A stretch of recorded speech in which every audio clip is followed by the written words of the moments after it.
रूप सुंदरी बेताल अपनी कहानी कहता जा रहा था। राजा विक्रम, अंगज देश में संत व बसंत दो भाई थे।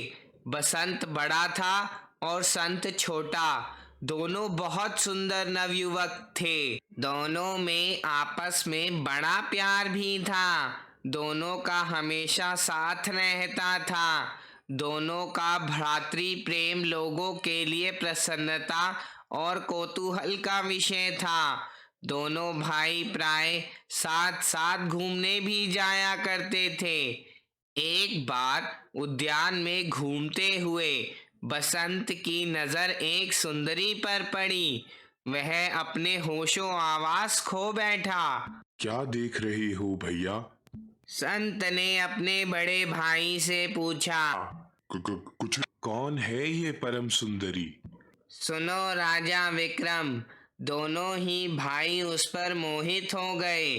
सुंदरी के हाव भावों को से दोनों को ही लगा कि वह उन पर मोहित है। वह चली गई।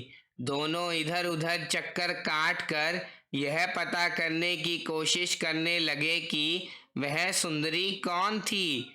कुछ देर बाद एक अधेड़ महिला दिखी। उन्होंने उससे सुंदरी के बारे में पूछा।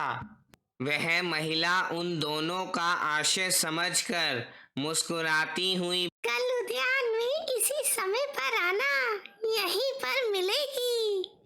सुंदरी से दोनों भाई मिलना चाहते थे, लेकिन बसंत ने अपने बड़े होने का फायदा उठाया। उसने छोटे भाई को विवश कर दिया। संत मन मसोर कर रह गया। हे राजा विक्रम, इस प्रकार एक सुंदर युवती के कारण दोनों भाइयों में मनमुटाव हो गया। एक दीवार खड़ी हो गई। दोनों के मन में एक दूसरे के प्रति द्वेष जन्म लेने लगा। उधर बसंत उसी उद्यान की ओर बढ़ गया। सुंदरी उपस्थित थी। बसंत उसके पास आकर खड़ा हो गया। बड़े प्यार से पूछा। सुंदरी, तुम कौन हो? मैं माया हूँ। माया? हाँ, मेरा नाम माया है। वह गजब की मोहक मुस्कान के साथ बोली। तुम्हारा परिचय पाकर प्रसन्नता हुई। बसंत बोला, क्या तुमको मेरा प्रणय स्वीकार है? प्रणय? मैं खिलखिलाकर हंस पड़ी। क्या तुम मुझसे विवाह करना चाहते हो? हाँ।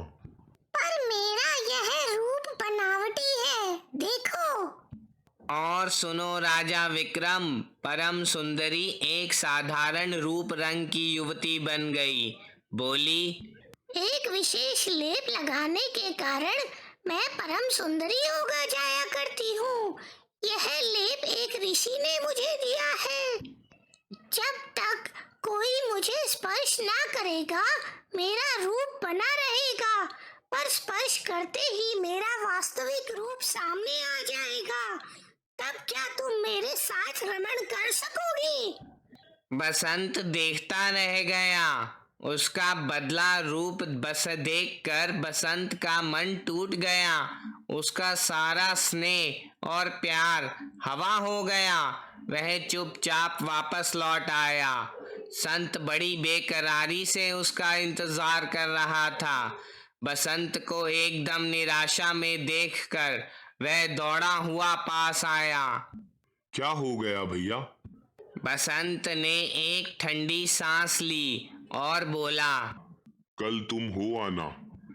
संत का मन उत्साह से भर गया। विश्वास हो गया कि उसने बसंत को जवाब दे दिया है। वह रात भर करवटें बदलता रहा। सवेरा हुआ। ठीक समय पर वह उसी बगीचे में आया। परम सुंदरी वहां उपस्थित थी। संत उसके पास गया। तुम कौन हो सुंदरी? मेरा नाम माया है। संत ने अपना परिचय दिया, फिर बोला। क्या तुम्हें मेरा प्रणय स्वीकार है? हाँ, क्या विवाह करोगे? अवश्य। पर मुझे देखो। यकायक उसका वैसा ही रूप हो गया जैसा बसंत के सामने हुआ था। बोली। लेप के कारण मैं परम सुंदरी हूँ, पर स्पर्श करते ही मेरा वास्तविक रूप सामने आ जाता है। संत मुस्कुरा उठा। तो क्या हुआ? मुझे तो प्यार हो गया है। रूपवान नहीं हो तो गुणवान होगी। मुझे सब आता है।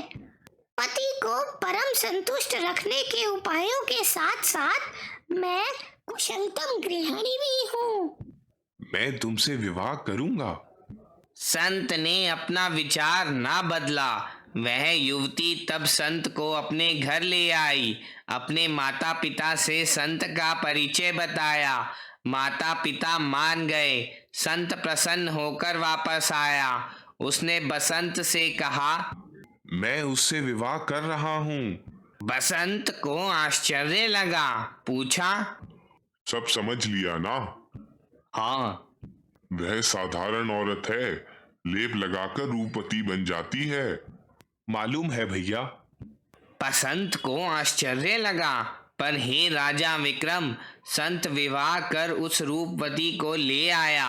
माता पिता बड़े ही प्रसन्न हुए। बसंत का मन फीका पड़ गया। संत विवाह के उपरांत रमण से पूर्व उसका स्थायी रूप देखकर चकित रह गया। तुम तो बदलती नहीं हो। नहीं, मेरा वास्तविक रूप यही है। मैं तो परीक्षा के लिए ऐसा करती थी। देखना था कौन शरीर से नहीं गुण से प्यार करता है। संत बड़ा प्रसन्न हो गया। जब यह बात बसंत को मालूम पड़ी तो हे राजा विक्रम, बसंत के कलेजे पर सांप लौटने लगा। वह व्याकुल हो गया। अपनी मूर्खता पर पश्चाताप करने लगा।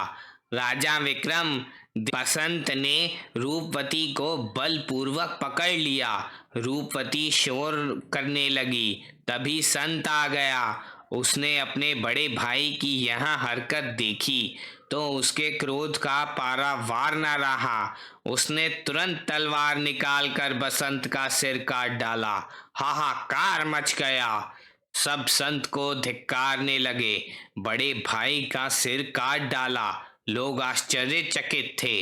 दोनों भाइयों में कितना प्यार था। राजा को खबर लगी। संत को सिपाही पकड़ कर ले गए। राजा ने सब हाल सुना और अपना निर्णय सुना दिया। तुम तो बड़े न्यायप्रिय हो राजा विक्रम। बताओ, राजा ने क्या निर्णय दिया होगा? सुनो बेताल, बाह्य सौंदर्य अस्थायी होता है, गुण ही स्थायी सौंदर्य और सुखी दाम्पत्य जीवन के आधार है। संत का निर्णय उचित था। विक्रम की बात पर बेताल खिलखिलाकर हंस पड़ा। उसकी यह हंसी बड़ी ही भयानक थी। इससे पहले कि राजा विक्रम अपने को संभाल सके तभी बेताल भाग गया। विक्रम दौड़ा पर बेताल फिर उसी डाली पर जाकर उल्टा लटक गया। विक्रम क्रोध से भर गया। वह बेताल को पकड़ने के लिए फिर लपका। इस बार उसके क्रोध की सीमा न थी।